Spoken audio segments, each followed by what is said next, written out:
friends, it's Jasmine, and I hope that you all are doing well. If you're new to my channel, welcome. I am a witchy content creator here on YouTube, and if you are a returning subscriber, welcome back.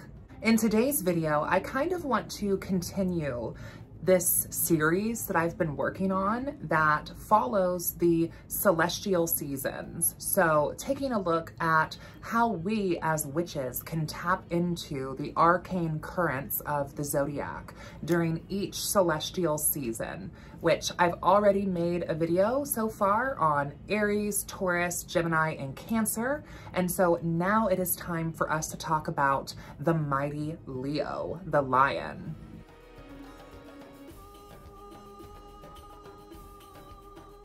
So first of all, happy birthday to all of you watching who are Leo suns or who have a lot of Leo placements even. This is really your time. So if you are a Leo sun, this is a very powerful time for you to kind of like step more into your power and to really find what it is to you that is powerful and beautiful and radiant. And, you know, even if it's not your sun sign, maybe it's not your birth season, so to speak, you can still really tap into the fiery power and sovereignty that is Leo, especially if you have a lot of Leo placements. But even if you don't, we as witches can work with this celestial energy that is being radiated on a solar level at this time for us. Take a look at where you are in the world. What does this time of year look like for you? For me, I live in the Midwest in the States in Indiana, and Leo season is extremely, extremely hot. Cancer marks when the summer solstice is, and so that's kind of our peak of summer. But we really start feeling a lot of humidity and heat come Leo season. It's always very, very hot. Also, this is when like the dog days of summer are, which it's interesting because there's also some fairy folklore around the dog days of summer being kind of this time of year that is foreboding or potentially even more dangerous, that there's heavier energy during the dog days of summer. There's some astrological tea there with the black star Sirius in conjunction with the sun, and this creating kind of an interesting sort of time of year, especially when it comes to spirits of the land, cryptids as well, things that kind of go bump in the night. If you follow Appalachian TikTok at all, you'll often hear like this, "No, you didn't," in reference to something that is unusual or peculiar that you see or hear or sense while deep in the woodland. And like I mentioned, I live in Indiana, so we're kind of on the tail cusp of the Appalachian Mountains here. And so we definitely have some of that runoff. Natal astrology, Leo is associated with the 5th house. And the 5th house is the house of fun and pleasure. So as witches, we should be taking a look at these aspects of our lives, at fun and excitement and pleasure. How can we conjure more of that for us? Now, this is definitely something that is going to be subjective from person to person. What I might view as fun and pleasurable might be more tedious or boring to like the next person, and vice versa. So I can't necessarily tell you what fun and pleasure looks like for you. That is something that you have to kind of explore on your own. Doing spell work around the aspect of like trying to make more free time for yourself, or picking up learning a new language or a hobby, or going to dance practice. Let's say you always wanted to dance. That would be a great way to kind of incorporate some of this aspect of Leo. Going to like a wine and canvas, going and doing something fun and exciting, something that would be an experience. So much of our life is this materialistic stuff, right? And like, don't get me wrong, I love stuff too. But experience is something that money really can't necessarily always buy. It might get you there to have the experience, but the memory of that experience is really priceless, as cheesy as that might sound. So giving yourself an opportunity to have more experiences would be a great way to kind of bring in the magic of Leo. Leo is often associated with kings and queens and leaders. Leo is the royal sign. Leo also represents sovereignty, being a sovereign ruler. As above, so below, as the gods, so are we. How can you live and breathe the embodiment of sovereignty? Whether that looked like self-care, or maybe buying yourself a really nice outfit, or having those experiences, those lush experiences, like maybe going to a winery and indulging in some really nice wines with some friends. I left a couple of clips, I think in a previous video, of when we went to this really interesting winery while we were up in Traverse City, Michigan, which interestingly had like some kind of occult aspects woven into the winery. So definitely check that out. I think of spells and magic in terms of beauty as well, because the ruling planet for Leo is the sun, and the sun represents our ego. It represents our outward self. It represents all things that are radiant and beautiful. It represents pleasure. These are all connected aspects. I feel like doing some spell work around your sensuality, your sexuality, pleasure, self-love, if you know what I mean.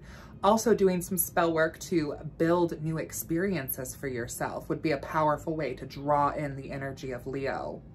Some colors that would very much be associated. Think of like sun colors, so orange and yellow and golds.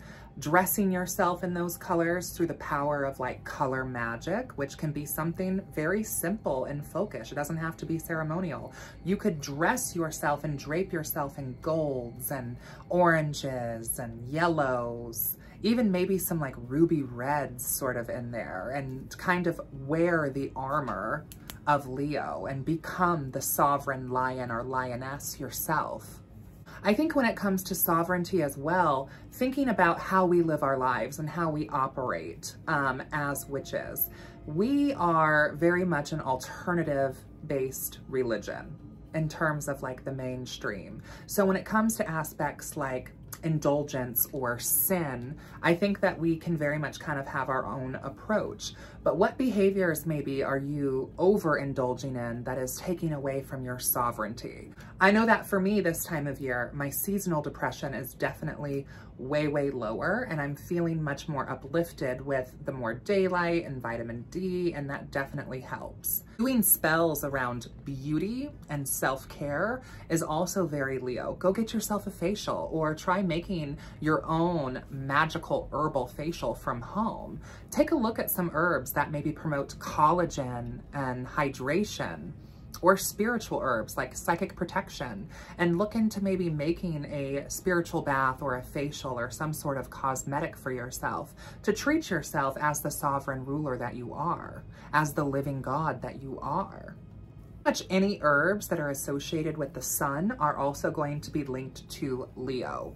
Leo is also very much associated with the aspect of confidence. What are some ways that you can build your confidence, whether that be through external beauty or internal beauty? How can we beautify ourselves and our spirit and our space? How can we live luxuriously through this aspect of Leo? Animals that would be associated with Leo, obviously we're looking at the lion or a lot of other big cats. You could incorporate jaguar or cheetah. Large, big cats would very much be the tie-in with Leo here. So you could kind of work with the animist aspect of these animals and work with them also on an astral plane. You could incorporate some of their patterns or prints into your life as well, if that's something that you're interested in when it comes to wearing the spiritual energy. I think as witches, as priests, priestesses, priestesses, we are the living embodiments of the divine. We are living embodiments of the gods that we work with, of the spirits that we honor. And so acting accordingly and reminding yourself that you are powerful, reminding yourself of your sovereignty, I think is something that's very important for this time of year, and really refocusing on what is most important to you? And I think it's a little bit of like this fine line between having fun and indulging in carnal pleasures, which is very much Leo, and excessive amounts of confidence and beauty, pleasure, but also keeping your sovereignty and operating from that sort of energetic standpoint. You could also do spell work to enhance your physical beauty, glamour spells. This is something that would be very powerful. As witches, we need to really, think about that magic really follows the path of least resistance. So this doesn't mean that you can't weave other types of magic during this celestial season. By all means, as a witch, you can tell what is fit for your life and for your practice, and you do what makes sense to you. But astrologically and cosmically, anything that you do that is connected to Leo will be enhanced by the sun being in Leo. So glamour spells, beauty spells, confidence spells, sugar spells, and sweetening spells, all of that will be enhanced. You can also do spells to bring out your inner sovereign, bring out your inner queen. I think it's also good to think about what makes a sovereign to you. What is sovereignty? How can we embody that? What does that word mean to you? Is it fairness, justness? Is it having a following? Is it beautiful? Is it captivating? Is it commanding of respect? Is it responsibility? Is it dignity? What is sovereignty to you? What makes someone a sovereign ruler? What makes someone a leader? How can you be a leader? Is that something that you're even interested in? You can find more focused ways to bring more beauty and pleasure into your life. You can bring beautiful art and decor into your home and to decorate it in ways that give you serotonin and that fulfill you. I know that for me, my vanity is very much like an altar of Venus, in the sense that while it is, where I get ready, and it is where I paint my face and do my hair and things like that, to me, that's also a very spiritual experience, because that's a form of self-love, and I'm loving myself and I'm honoring myself and I'm treating myself as the queen that I am, as the sovereign that I am. I'm giving myself that time and that energy to get myself ready for the day. And for me, I feel like the more time I am able to make for myself, to kind of put myself together and to honor the goddess within, I feel like the better I am that day, the more put together I feel, and the more I'm able to help myself and help others and do my job better, do my work better. I feel like when you look good, you feel good. And I know that that's subjective too, whatever look good might be for you. But to me, putting on a face and doing my hair isn't really about being full of myself. It's about hygiene and it's about self-care. Just like to me, taking a shower and brushing my teeth, similar thing. I don't view those things as being, selfish, just like I don't view painting my face as being selfish. I view that as a way to take care of myself and honor myself. When you are taking care of yourself, when you are taking care of your surroundings, you will feel better. I mean, you will really psychologically feel more healthy, more put together, more ready to take on the day, more able to handle the tasks ahead of you. And other people will also treat you accordingly with that. It's a very subconscious sort of effect that people see people who they view as being put together and they treat them in accordance with that.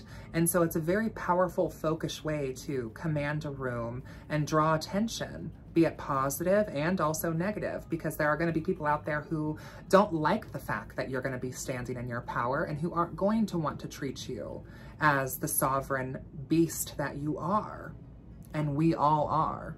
For me, during this time of year in my craft, it's very much a time of beauty. It's a time of pleasure. It's a time of self-care. It's a time of rulership and leadership. It's a time of radiance. It's a time of confidence. It's a time of celebrating my ego and celebrating my outward and external projections. In my craft and in our coven, in the solar court coven, this is also a time where some of our seekers are starting to switch over into what's called like the petitioning stage. So someone who is a seeker is someone who has been invited to come to some of our open rituals. The solar court, most of our covenry rituals are closed, meaning that if you are not initiated, it's not something that is available to you. However, multiple times a year, we have open rituals, which at this time are rituals that are welcome to people coming. So there's a difference between public and open. Public would be anybody and everybody. Open is by invitation. And so we have some open rituals during the light half of the year that we invite people to. And people who have come to those rituals and who have met sort of certain signs, and there's been conversations between the seeker and then also other members of the coven, they then can apply to move over to the petitioning stage, which this would be when they're kind of moving out of the seeker stage and actually sort of formally applying to join the coven. And so that's also this time of year for me personally, is looking at some of these petitioners and seeing their sovereignty and seeing what they would bring to our group and to our coven, and as they should be as well, looking at the sovereignty of the coven and how this coven can serve them as well. I think anytime when it comes to a conversation about initiation, both parties need to remember that it's a two-way street here. So if you are looking to join a coven, expect for that coven to kind of be looking at you and sizing you up. And I know that that kind of sounds bad, but that's really just the truth of it. They want to see that you have yourself together, that you have your craft together, and that you're able to bring something to the magical table when it comes to covenry, that you're passionate and interested about the craft, and that you have the desire to push the tradition forward. And vice versa, for the person seeking the petitioning, they should be asking the questions of the coven, setting healthy boundaries and also expectations. I think that both parties, if they have a solid idea of what's expected and what are boundaries, what are requirements, then there really can't necessarily be room for misunderstanding. As I'm recording this, it's also the 4th of July, which is kind of wild this year for many reasons. The 4th of July isn't really particularly a holiday that I really celebrate for many reasons. So I will be eating some lasagna later today and just cleaning my house, filming some content, and really just kind of standing in my own sovereignty. I think that's how I intend to spend my day. I would encourage you to think about what this season of Leo means to you and how you can weave magic in connection with this celestial season to enhance your life. And remember that you are a living divine being and that you are a sovereign ruler of your own life. And if people cannot respect that, or if people don't see that, then they're really not worth having in your circle, because they're going to just continuously bring you down. So it's also a great time to call those people from your kingdom, to call those people from your life. I hope you all have a beautiful day, night, whenever it is that you are watching this. And until next time, blessed be.